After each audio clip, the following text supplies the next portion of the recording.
Hi, welcome to Sweet Dreams Wellness Travel. I am Barbara Tuckett, your host, and the owner of Sweet Dreams Travel. I am a wellness travel specialist. I believe that our mind, body, and spirit all play into our well-being, and I create travel experiences which improve your wellness so that you return from your vacation with more health, more happiness, and more connection, both with those you've traveled with and also with your destination.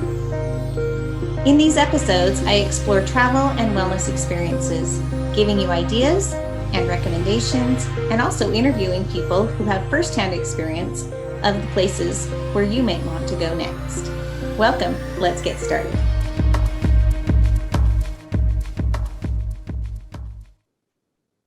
Hi, it's so great to be with you today. Thank you for joining me. I am so happy to have you along. Before I get started today, I just want to do this quick announcement. I would love for you to join me on a river cruise going to Switzerland, France, and Germany. This is going to be so amazing, you guys. November 2nd through the 9th this year, so not too far away.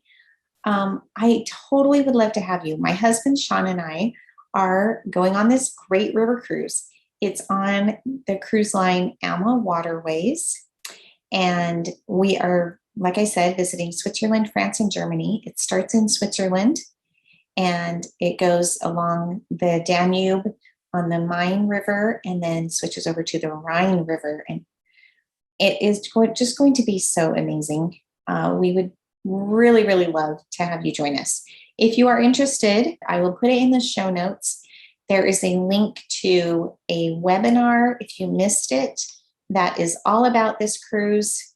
Brandon from Alma Waterways jumped on a Zoom call with me, and we talked all about Alma Waterways and this particular cruise, also river cruising in general. And so I would love to have you listen to that. Or if you just want more specific information about this cruise, there is a website that I will share in the show notes. Put a link to that and you can get all this information. Also, just contact me and I would be happy to give you more information. But seriously, I would so love to have anybody who wants to come with us because it's just going to be so fun and it'll just be a great time. All right, let's jump into today's episode. This is episode number 31 and it is entitled Tahiti's Not Quite the Same as Camping. It's all about Tahiti with a side of adventure and wellness. So have I mentioned before that I have 10 siblings? I do. I have 3 brothers and 7 sisters. Yes, I'm one of 8 girls. It is the best. It's really, really great. If you do not have sisters and you're a woman, you are missing out. I'm sorry. But hopefully you have some good girlfriends that can help make up for it. Anyway, growing up in a family the size of mine did not mean luxury vacations together.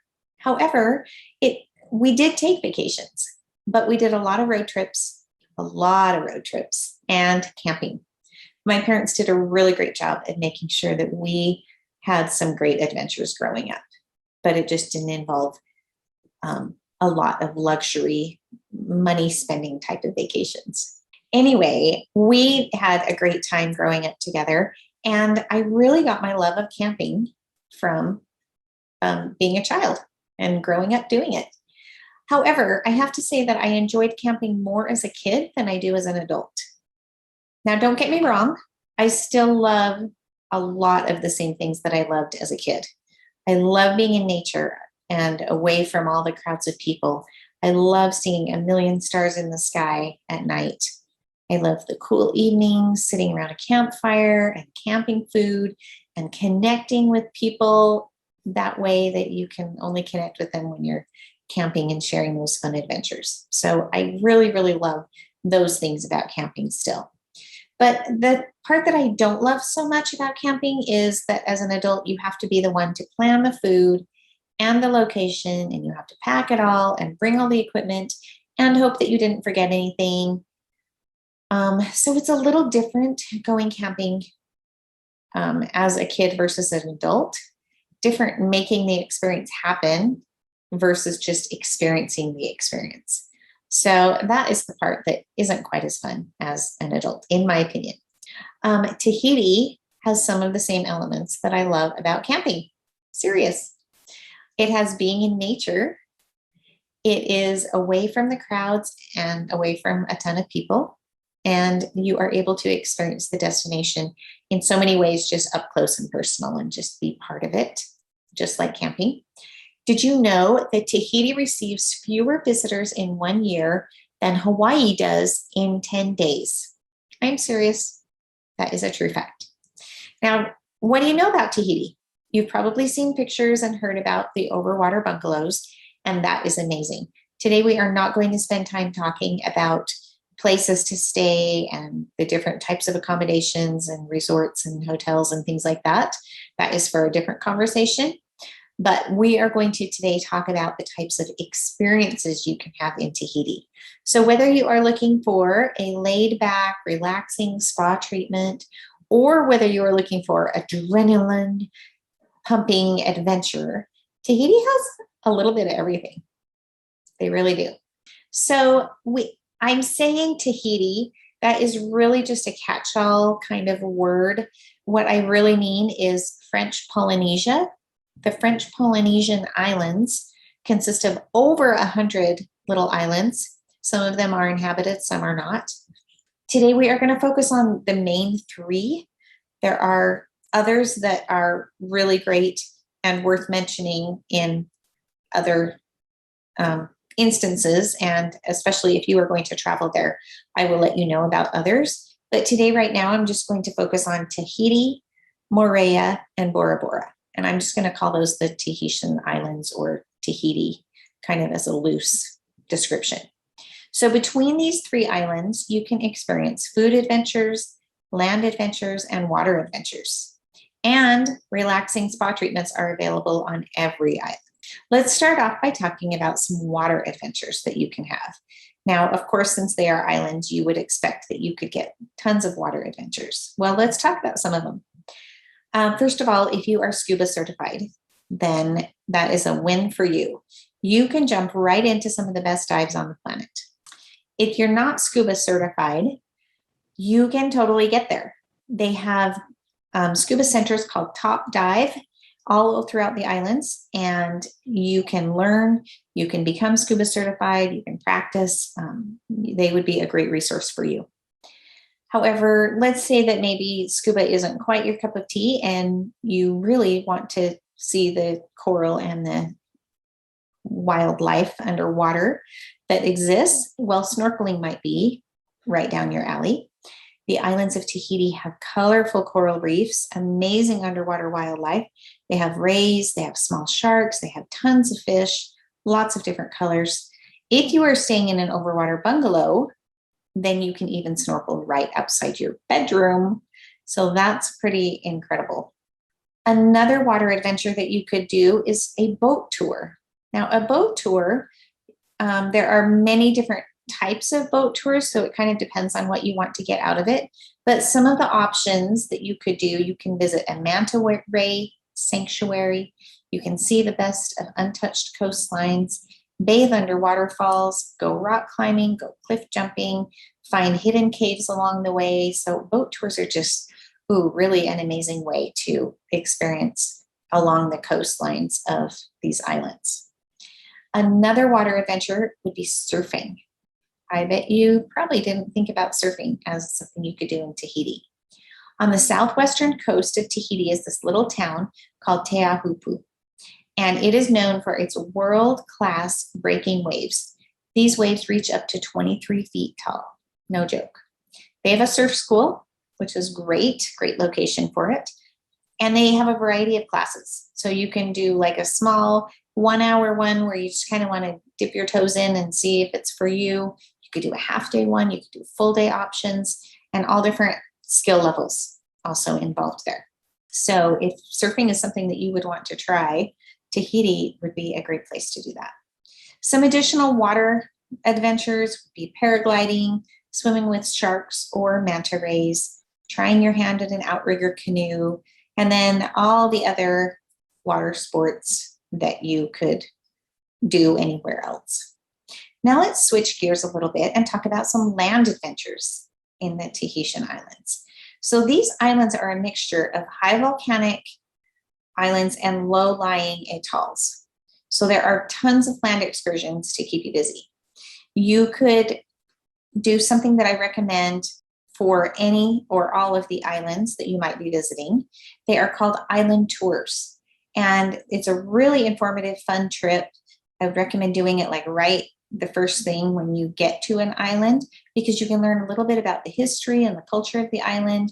You can see all these great panoramic views and lots of locations that you can find out about that you may want to come back and revisit later on your own time. So island tours are really great. Other ideas, you might want to do some kind of a 4x4 safari or ATV trip. These are great ways to really immerse yourself in the beauty and the variety of the islands. You'll see valleys and mountains, natural pools. You can jump in and swim, craters, waterfalls, jungles. Like there's just so much to see and experience. Some of these 4x4 rides are self-drive. Some are passenger excursions. Some are guided. Some are not guided. So there's really a wide variety of what you could do. Hiking would be another one. Of course, you can just go hiking in a variety of areas. You can see, besides just the landscapes that I've talked about, there's beautiful rivers, pools, streams, waterfalls. I mean, just so much to see and take in if you are hiking. Another option, you may want to rent an e-bike or a scooter. These are great ways to get around the island on your own. And you can see the locations, like I said, if you had been on a Circle Island tour and you saw restaurants or different locations that you wanted to come back and visit, it's a great way to do that, to have a scooter or an e-bike. There are zip lines on the island, there are ropes courses, and I just want to mention something called canyoning. Canyoning is a guided adventure, and you can be walking part of the time, swimming, jumping, sliding. You could rappel, you could slide and rappel down lava tubes or natural slides, as well as through lots and lots of other scenery and locations. So canyoning is super fun if that sounds like the kind of thing you might want to do. Okay, let's move on to food adventures. The French Polynesian islands have a mix of French, Chinese, and Polynesian cultures, obviously. So Tahitian food is really a delight and an adventure. Their national dish consists of raw fish mixed with vegetables, coconut milk, and lime. Additional dishes that you may want to try are chevrefs, which is freshwater shrimp cooked with creamy coconut milk and vanilla. You may want to try poulet fafa, which is chicken with taro leaves. Or the last thing I have to recommend is called poe. And poe is sweet, creamy pudding made from taro and banana, plus vanilla, papaya, or pumpkin, and topped with coconut milk sauce. So you can tell that they use lots and lots of fresh local fruits in their dishes. Please make sure you try lots of fresh fruit while you are there.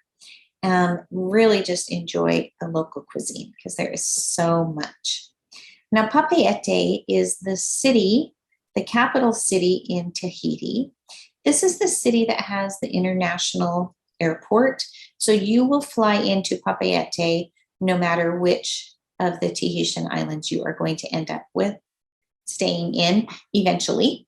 And so I recommend that you stay in Papeete at least for one night, either coming, or if it doesn't work as you are arriving, then maybe stay there the night before you depart on your last day, because Papeete has so much to see and do. And especially if you are a foodie, it hosts the highest number of culinary tours out of any of the islands. So you can get such a wide variety of food and different dishes there. Moorea has a really popular street food tour. So if you are a foodie and interested in that, then look up the street food tour or ask me about it when you get ready to go to Moorea. Bora Bora is known for more food-wise, these delicious restaurants, but then also their sunset dinner cruises, or kind of a romantic sunset dinner cruise. You could take cooking lessons. You could do lots of different types of food tour, highlighting different types of foods, including that street food that I mentioned on Moorea. So many different ways that you can experience the food of a location. Now let's move on to spa treatments. So every Tahitian island has gorgeous resorts with beautiful spas on site, at least the inhabited ones. Obviously, the uninhabited ones do not. But you can experience any kind of a spa treatment in so many different types of destinations, as far as you can be indoors, you can be in private gardens or overwater bungalows, white sand beaches, on the lush hilltops overlooking these crystal clear lagoons. So there's so many different locations that you can experience spa treatments. It's pretty much whatever you prefer. On the three main islands, Bora Bora, Moorea, and Tahiti, I am going to just highlight one resort with a spa for each one. So I'm not going to go into tons of detail. We could spend a whole episode on talking all about amazing spas, but I'm just going to highlight three. So the first one, Bora Bora. The St. Regis Bora Bora has this amazing spa called the Iridium Spa. It is 13,000 square feet. It's on its own island in the middle of a private lagoon on Bora Bora. They specialize in Polynesian and Asian touch treatments. They have 5 treatment rooms, a relaxation room, which offers this beautiful view of their private lagoonarium. And if you are looking at this picture right now, if you are watching the video, this is the most gorgeous picture. This is the picture from the St. Regis Bora Bora of the lagoonarium area. So this is directly this view that you will see from their spa. So amazing. Let's move over to Moorea. So if you are staying in Moorea, one property I would recommend with a great resort spa is called the Sofitel Moorea Kia Ora. And the spa is named Le Jardin Spa and Beauty.